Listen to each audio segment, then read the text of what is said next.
Hello students, we are moving ahead with the next lecture in the chapter Mathematical Methods. So earlier in the previous chapter we have seen what is meant by scalar and vector. Then we have seen different types of vectors which is called as a zero vector, resultant vector, negative vector, equal vector, position vector. These all kinds of vector we have seen in the previous lecture.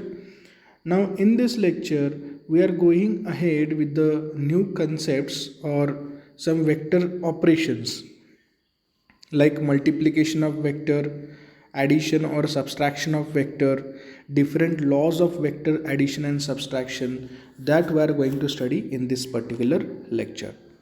Fine. So आतापर्यंत काय बघितलं आपण वेगळ्या प्रकारचे vectors बघितलेले आहेत negative vector equal vector. The next point एक अजून एक पॉईंट आहे जो मला तुम्हाला सांगायचा आहे तो म्हणजे त्याला म्हणतात unit vector. It is called as unit vector. So what is meant by unit vector ते पहिल्यांदा आपण बघूया. The definition of unit vector is the vector having unit magnitude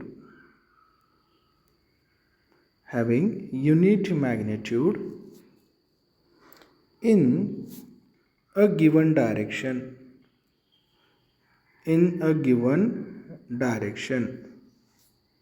is called unit vector. जरा समजून घेऊया आपण काय आहे unit vector. For example let us assume आपल्याकडे एक वेक्टर आहे यम. ओके, वेक्टरला मी कसं रिप्रेझेंट केलं आहे, खाली लेटर आहे आणि वरती ॲरो आहे. हा वेक्टर आहे. समजा हा कुठल्या तरी डायरेक्शनमध्ये आहे. आपल्याकडे 3D कोऑर्डिनेट सिस्टीम असते बघा. तुम्ही एक्स आणि वाय कोऑर्डिनेट शिकलेला आहात आत्तापर्यंत. त्यानंतर 3 कोऑर्डिनेट असतात हे आपल्याला माहिती आहे 3D मध्ये. एक एक्स कोऑर्डिनेट, एक वाय कोऑर्डिनेट आणि एक झेड कोऑर्डिनेट, असे 3 कोऑर्डिनेट असतात. सो वेक्टरच्या ज्या दिशा आहेत त्या वेक्टरच्या दिशा ह्या अलॉंग द एक्स असू शकतात, अलॉंग द वाय असू शकतात, अलॉंग द झेड असू शकतात. म्हणजे ह्या दिशेला तो वेक्टरची दिशा असू शकते. त्यानंतर ह्या एक्स वाय प्लेनमध्ये तो असू शकतो. त्यानंतर झेड एक्स ह्या प्लेनमध्ये तो असू शकतो. किंवा हा जो प्लेन तयार होतो इथं वाय झेड प्लेन, ह्या वाय झेड प्लेनमध्ये पण हा वेक्टर असू शकतो. त्यानंतर in upward direction, in downward direction. So these are all possible directions of the vector m. मग समजा तुम्ही त्यातली एक दिशा कुठली तरी निवडली की ज्या दिशेला हा वेक्टर यम जातो आहे. तर मॅग्निट्यूड ऑफ वेक्टर कसा रिप्रेझेंट केला जातो किंवा मॅग्निट्यूड कसा काढला जातो.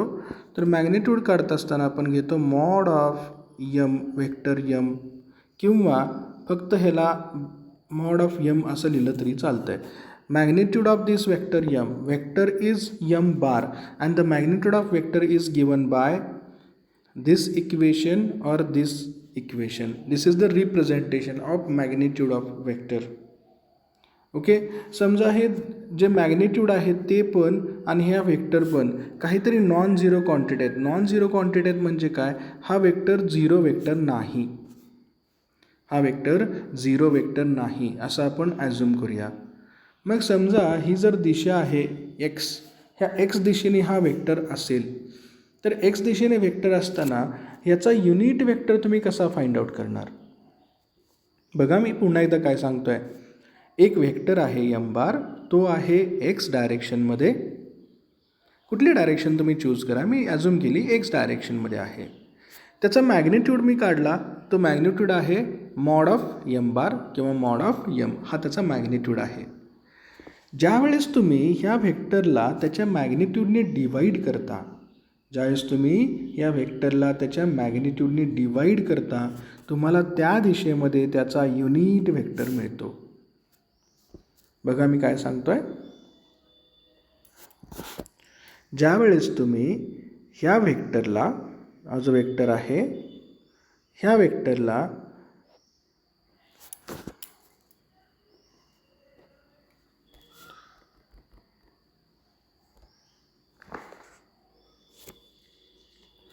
दिस इज द वेक्टर यम. ह्या वेक्टरला तुम्ही ज्यावेळी ह्याच्या मॉडने डिवाईड करता, मॅग्निट्यूडने डिवाईड करता, so when the vector is divided by magnitude you will get the unit vector in that direction. ज्या दिशेमध्ये तो आहे त्या दिशेमध्ये त्याला युनिट वेक्टर आपल्याला मिळवता येतं. ठीक आहे. सो हे जे युनिट वेक्टर आहेत ह्या युनिट वेक्टरसाठी आपण काही सिम्बॉल वापरतो. जसं की एक्स डायरेक्शन असेल तर त्याला आपण आय कॅप असं वापरतो, वाय डायरेक्शन असेल तर जे कॅप असं वापरतो, झेड डायरेक्शन असेल तर त्याला के कॅप असं वापरतो. लक्षात आलं तुमच्या? याचा अर्थ काय आहे? हे फक्त आय, जे आणि के हे लक्षात ठेवा. अजून पुढे आपण वेक्टर ॲडिशन, सबस्ट्रॅक्शन ह्या गोष्टी शिकणार आहोत, तरी तुम्हाला हे पॉईंट अजून क्लिअर होतील. टेन्शन घेऊ नका. फक्त युनिट व्हेक्टरची डेफिनेशन तुम्हाला आता लक्षात ठेवायचे. युनिट व्हेक्टर म्हणजे काय? तर कुठल्याही व्हेक्टरला त्याच्या मॅग्निट्यूडने जर तुम्ही डिवाईड केलं तर तुम्हाला त्या व्हेक्टरच्या दिशेमध्ये असणारा त्याचा युनिट व्हेक्टर मिळतो. म्हणजेच काय? समजा ही दिशा आहे एक्स आणि ही दिशा आहे वाय. ही आहे एक्स आणि ही आहे वाय. वेक्टर ह्या दिशेने जात असेल तर एक्स दिशेला असणारा त्याची वेक्टर तो आणि त्याचा डिवायडेड बाय त्याचा मॅग्निट्यूड जर तुम्ही केला तर you will gate unit vector in x direction. काय म्हटलं? Unit vector in x direction. समजा वेक्टर हा वाय दिशेला चालला आहे. वाय दिशेला जात असताना जर तुम्ही ह्या वेक्टरला त्याच्या मॅग्निट्यूडनं डिवाईड केलं तर तुम्हाला काय मिळेल? You will gate unit vector in Y direction. You will gate unit vector in Y direction. So थोडंफार आपल्या टेक्स्टबुकमध्ये जे दिलेलं आहे, टेक्स्टबुकमध्ये युनिट व्हेक्टरबद्दल जे दिलेलं आहे ते थोडंसं वाचून घ्या. त्याच्यापेक्षा जास्त तुम्हाला इथं क्लिअर होईल की नेमकं काय आहे. एक्स दिशेला असेल तर आय कॅप हा युनिट वेक्टर घेतला जातो. वाय दिशेला वेक्टर असेल तर जे कॅप हा युनिट वेक्टर घेतला जातो आणि झेड दिशा असेल तर के कॅप हा युनिट वेक्टर इथं कन्सिडर केला जातो. Okay. Now we are moving ahead with the vector operations which is 2.3 into our syllabus, vector operations. So बघूया आपण वेक्टर ऑपरेशन्स जो आपल्याला पॉईंट दिलेला आहे पुस्तकामध्ये. पहिला पॉईंट आहे बघा 2.3.1 multiplication of vector by scalar. Scalar quantity काय असतं? याला फक्त मॅग्निट्यूड असतं आणि वेक्टरला काय असतं? मॅग्निट्यूड ॲज वेल ॲज डायरेक्शन दोन्ही असतात. जर तुम्हाला स्केलर आणि वेक्टरचं मल्टिप्लिकेशन करायचं असेल तर तुम्ही ते मल्टिप्लिकेशन कसं करू शकता बघा. समजा तुमच्याकडे वेक्टर आहे एक पी हा तुमच्याकडे वेक्टर आहे. याच्यावरती डोक्यावरती बाण दिसतोय ना, डोक्यावरती बाण असला की त्याला वेक्टर म्हणायचं. आणि समजा तुमच्याकडे एक स्केलर क्वांटिटी आहे यस. आता ही स्केलर क्वांटिटी आहे यस. स्केलर का म्हणायची? कारण इथे बाण डोक्यावरती नाही आहे. सो ही काय असेल? स्केलर क्वांटिटी आहे. मग ज्यावेळेस तुम्ही एका व्हेक्टरला स्केलर क्वांटिटीनं मल्टिप्लाय करत असाल तर त्यावेळी तुमचं ॲन्सर हे काय असणार आहे? दुसरा व्हेक्टर असणार आहे. तुम्हाला आन्सर काय मिळेल? You will get another vector. Multiplying vector p bar by a scalar quantity से yes yield another vector like this. Q bar is equal to S into P bar. The Q bar will be vector whose direction is the same as that of P bar and magnitude is S times the magnitude of P bar. Got it? So this is about the multiplication of scalar and vector quantity. Now we'll come to the point addition and subtraction of the vectors. How to add or subtract two vector. समजा तुमच्याकडे एक vector आहे, त्याचं vector आहे तो P बार आणि दुसरा vector आहे तुमच्याकडे क्यू बार. तर तुम्ही ह्या पी आणि क्यू ह्यांचं ॲडिशन किंवा सबस्ट्रॅक्शन कसं करू शकता किंवा करता येतं का? त्यासाठी काय कंडिशन्स आहेत त्या कंडिशन्स आपण इथे डिफाईन करू शकतो. कंडिशन्ससाठी तुम्ही काय करायचं आहे? नोटबुकमध्ये कंडिशन्स म्हणून एक सब पॉईंट करा आणि कंडिशन्समध्ये मी कंडिशन सांगतो आहे त्या कंडिशन लिहून घ्या. कंडिशन 1, 2 काय असतील ह्या कंडिशन लिहायच्या आहेत. ओके. यातली पहिली कंडिशन आहे ती म्हणजे vectors should be of same type. पहिली कंडिशन काय आहे, vector should be of same type. त्यानंतर दुसरी कंडिशन आहे, दे शुड रिप्रेझेंट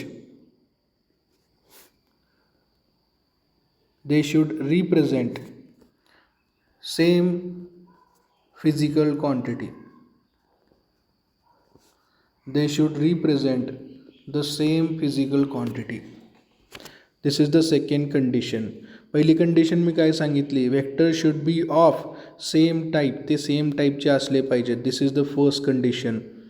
त्यानंतर सेकंड कंडिशन काय आहे, दे should represent same physical quantity.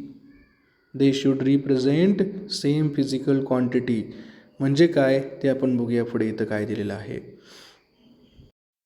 बघा, it is important to understand that only vectors of same type describing the same physical quantity can be added or subtracted. For example, force F1 and force, इथं F1 bar पाहिजे, vector आहे, F1 bar and F2 bar can be added to give the resultant force F bar. So F1 bar plus F2 bar असं represent केलेलं आहे बघा. But force vector cannot be added to the velocity vector. समजा तुमच्याकडे एक force vector आहे F1, दुसरा force vector आहे म्हणजे जो फोर्सला रिप्रेझेंट करतो तो आहे F2, आणि तुमच्याकडे तिसरा एक व्हेक्टर आहे व्हेलॉसिटी V1चा व्हेक्टर जो व्हेलॉसिटीला रिप्रेझेंट करतो. जर तुम्हाला व्हेक्टर ॲडिशन करायचं असेल तर पहिली गोष्ट म्हणजे तुम्ही फोर्स आणि फोर्स ह्या दोन सेम व्हेक्टरना ॲड करू शकता. तुम्ही फोर्स आणि व्हेलॉसिटी व्हेक्टरला ॲड करू शकत नाही. समजा तुमच्याकडे दुसरा व्हेक्टर आहे, एक आहे फोर्सचा व्हेक्टर आणि दुसरा आहे ॲक्झलरेशनचा व्हेक्टर. तर फोर्स आणि ॲक्झलरेशन व्हेक्टरला तुम्ही ॲड करू शकत नाही किंवा सबस्ट्रॅक्ट करू शकत नाही. सो ॲडिशन आणि सबस्ट्रॅक्शन ऑफ वेक्टर जे आहेत ते जर सेम, पहिली कंडिशन काय आहे, ते सेम टाईपचे असले पाहिजेत, आणि दुसरे म्हणजे दे should represent the same physical quantity. आता सेम टाईपचे असले पाहिजेत याचा अर्थ काय, जे पहिली कंडिशन आपण लिहून घेतली ना, सेम टाईपचे असले पाहिजेत. बघा, it is easy to addition of vector AB bar and BC bar having the same or opposite direction but different magnitudes. If individual vector are parallel in the same direction and magnitude of their resultant is the addition of individual magnitudes. AC bar is equal to AB bar plus BC bar. चलो काय आहे बघूया थोडंसं. बघा, पहिला जो आपण rule घेतला तो टाईपच्या बाबतीत घेतलेला आहे. टाईप ऑफ, हे जे टाईप आहे म्हणजेच बघा, समजा तुमच्याकडे एक वेक्टर आहे, द वेक्टर हा आहे vector AB. This is vector AB, म्हणजे तुम्ही रिप्रेझेंट कसं करणार, AB बार. दुसरा वेक्टर तुमच्याकडे आहे BC म्हणजे हा कोण आहे, वेक्टर BC. आता हा ॲडिशनचा किंवा सबस्ट्रॅक्शनचा नियम तुम्हाला काय सांगतो बघा. ॲडिशन ऑर सबस्ट्रॅक्शन, पहिलं जे बघितलं आपण, पहिल्यांदा लिहून घेतलं, कंडिशन काय सांगितली, same type of. Same type of म्हणजे काय, एक तर ते पॅरलल असले पाहिजेत किंवा एकमेकाला अँटी पॅरलल असले पाहिजेत. म्हणजे त्यांची दिशा बघा, इथं काय दाखवतोय मी, हा वेक्टर AB आणि हा वेक्टर BC, दोन्ही वेक्टर एकमेकाला कसे पाहिजेत, पॅरलल पाहिजेत. बरं, ते अँटी पॅरलल चालतील, म्हणजे एकाची दिशा उजवीकडे चालली आहे, दुसऱ्याची डावीकडे चालली आहे, पण तिन्ही पण कसे आहेत, 1 2 3, हे तिन्ही पण एकमेकाला पॅरलल आहेत. सो एकमेकाच्या विरुद्ध दिशेला जरी जाणारे ते असले तरी त्यांचं ते एकमेकाला कसे पाहिजेत, पॅरलल पाहिजेत. ही मात्र पहिली कंडिशन आहे वेक्टर ॲडिशनसाठी. लक्षात आलं तुमच्या. मग आता इथं बघा,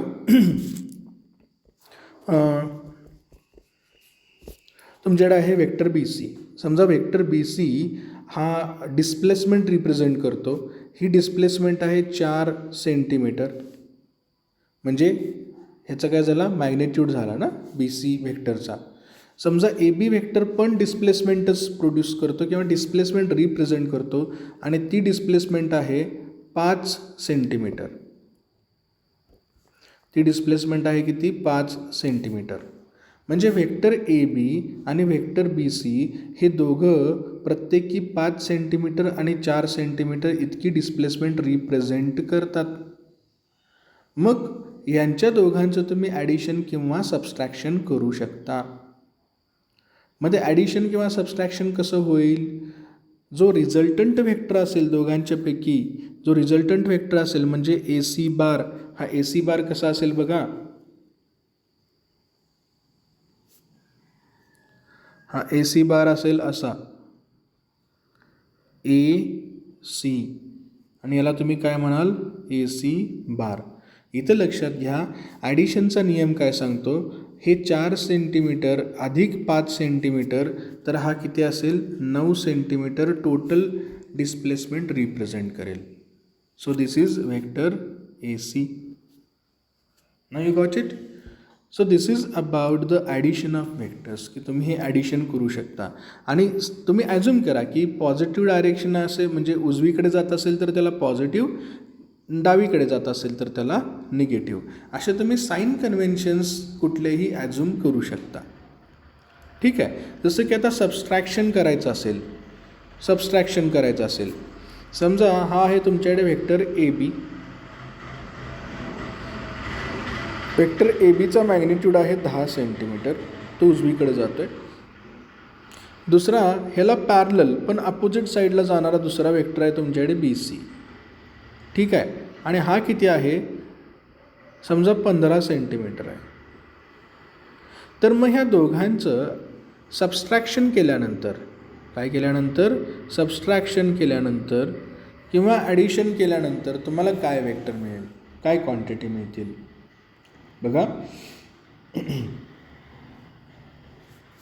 जर तुम्ही ॲडिशन केलं,